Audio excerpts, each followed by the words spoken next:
Bonjour les amis, j'espère que vous allez bien. Je voulais vous faire cette petite vidéo de comparatif entre la machine Showtech de la série Fantôme, donc la 3R hybride et la 130 LED, toujours dans la même série Fantôme. Je voulais vous faire un petit comparatif de ces deux machines, même si c'est vrai, ce n'est pas tout à fait les mêmes machines, mais surtout la partie lire traditionnelle. Je voulais faire ce petit comparatif-là parce que moi, je les ai eus en essai à la maison. D'ailleurs, je remercie le magasin Carpe Diem Store à Malmedy qui me les a gentiment prêtés pour que je puisse les essayer pour un éventuel achat. Et quelques points au niveau de ces machines qu'il faut savoir parce que dans les vidéos qu'on voit sur YouTube, etc., on ne voit toujours pas tout. Dans le descriptif ou le manuel, ben forcément, on ne remarque pas tout non plus. Et moi, j'ai pu les tester à la maison de A à Z et je peux vous en dire plus et c'est ce qu'on va faire. Je remarque au déballage que la 3R est relativement imposante et lourde aussi. Du coup, en flight de 4, c'est juste pas possible. Au niveau de la 130, elle est légèrement plus petite. Ça ne se voit pas super fort sur la vidéo, mais ça se ressent quand même. Il y a 3 kilos de différence, puisque la 3R est à 16 kilos et la 130 est à 13 kilos. Du coup, pour le mouvement, il est un petit peu altéré avec la 3R. Vous verrez dans la vidéo après que les mouvements sont beaucoup plus rapides sur la 130 que sur la 3R. Au niveau des caractéristiques techniques, je ne vais pas revenir sur tout puisque vous avez ça sur Internet. Il dit simplement que la 3R est une ampoule Osram à décharge, donc une ampoule classique, et que la 130, c'est une ampoule LED de 130 watts.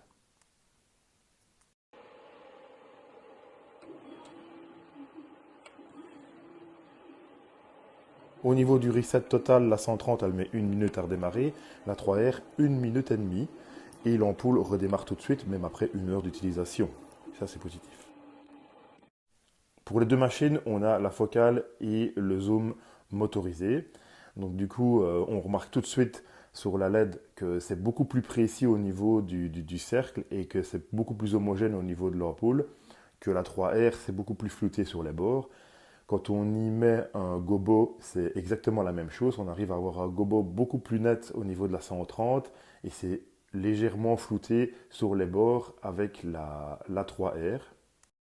Au niveau de la 130, avec l'ampoule LED, les couleurs ressortent vraiment d'une manière exceptionnelle et bien homogène, comme le blanc. Mais ce que je regrette, c'est que la roue couleur n'est pas spécialement bien fournie. Je trouve que les couleurs ne sont pas au top. L'orange est bof et ils ont mis deux verts, je ne sais pas pourquoi. Il n'y a presque pas de différence entre les deux. Donc si on veut vraiment voir la différence, j'ai fait un petit programme avec les deux verts, un à côté de l'autre. Et sur la vidéo, ça se remarque encore moins. Mais en vrai, on voit une légère différence, mais c'est pas exceptionnel, quoi. Au niveau de la roue couleur de la 3R, les couleurs sont beaucoup plus belles. Ils ont ajouté le ambre aussi. Mais ce qui se passe, c'est quand on voit sur la projection un point central qui est plus lumineux. Alors en spectacle et en soirée, peut-être que ça ne se remarquera pas fort, mais c'est moins homogène que l'ampoule LED. En ce qui concerne le dimmer ou le stroboscope, sur l'ampoule à décharge de la 3R, forcément il y a un petit shutter qui passe devant. Le petit couteau qui vient descendre tout doucement pour dimmer l'ampoule, ça se remarque un petit peu. Et alors au niveau du stroboscope, ben, on est quand même un petit peu limité, même si ça donne déjà très très bien. Ça fait quand même des générations que ça fonctionne comme ça, et ça fonctionne toujours très bien.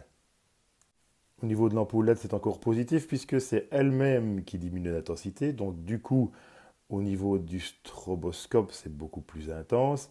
Et alors au niveau du dimmage de celle-ci, il n'y a plus de couteau, plus de shutter qui passe devant. C'est elle qui diminue d'intensité. Alors c'est beaucoup plus homogène, encore une fois, à ce niveau-là. Au niveau du prisme, c'est un prisme 5 facettes en forme de cercle. Je ne suis pas arrivé à avoir quelque chose de hyper net en réglant la focale par contre. Il y a aussi un prisme 5 facettes en ligne, mais comme les deux types de prismes sont sur le même canal, on ne sait pas coupler les deux. Je trouve ça dommage, que sur la 3R c'est le cas. Et alors, quand on revient à un gobo traditionnel, donc là on arrive à avoir quelque chose de vraiment très net, parfait. La 3R est équipée d'un prisme 8 facettes en forme de cercle et 8 facettes en ligne. Par contre, elle, j'ai réussi à avoir la focale un petit peu plus nette avec les prismes que sur la 130. Et comme je l'ai expliqué, donc c'est le prisme 8 facettes est sur un canal différent que le prisme 8 facettes en ligne. Donc du coup, on sait quand même coupler les deux, ce qui fait qu'on arrive à obtenir une image super large. Vous imaginez ici avec le recul qui fait plus ou moins 6 ou 7 mètres de la machine, on arrive à faire une image qui fait plus ou moins la même taille en termes de largeur, quoi. Le mur il fait 7 mètres de large. Ici c'est le même gobo avec le prisme 5 facettes de la 130. On n'arrive pas à avoir quelque chose de hyper net sur les bords avec le réglage de la focale. Pour la 3R, elle a deux options supplémentaires puisqu'elle fait beam, mais elle fait aussi wash. Pour le faisceau beam, on reprend toute la puissance de l'ampoule, on le ramène sur un faisceau concentré de 3 degrés. Et là, c'est juste waouh quoi. Je l'ai essayé en extérieur et vous allez voir que ça fait son travail. Pour la partie wash, elle a la possibilité d'être couplée avec le zoom également, puisque on peut faire une ouverture plus ou moins importante de la wash. Ça, c'est pas mal. Quand on veut éclairer quelque chose de plus précis, comme par exemple en l'occurrence ici la charpente chez moi, ben, c'est là qu'on voit toute la possibilité des options de la machine.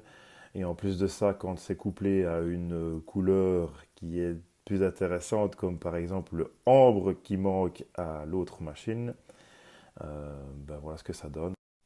Pour la 130, j'ai essayé de faire la même chose. J'ai mis un prisme et alors sans gobo. Et j'ai pris la focale, je l'ai déréglée, donc j'ai vraiment essayé de flouter au maximum la machine. Voilà, c'est pas exactement le même résultat, mais je veux dire, on peut encore essayer de faire quelque chose de similaire. Pour le corps de la 3R, bah, évidemment, c'est une ampoule traditionnelle, alors elle chauffe quand même, elle est relativement chaude, il faut bien la laisser refroidir avant de la mettre en flight. Sinon, au niveau de la 130, elle ne chauffe pas beaucoup.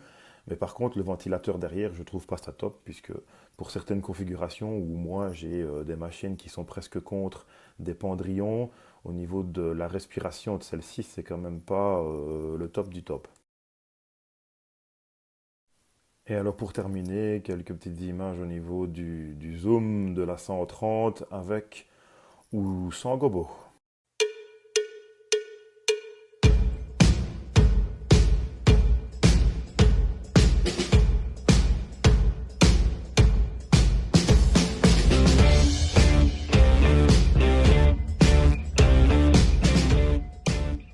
Ben voilà les amis, que dire de plus si ce n'est que ce sont deux machines exceptionnelles, en tout cas cette série-là.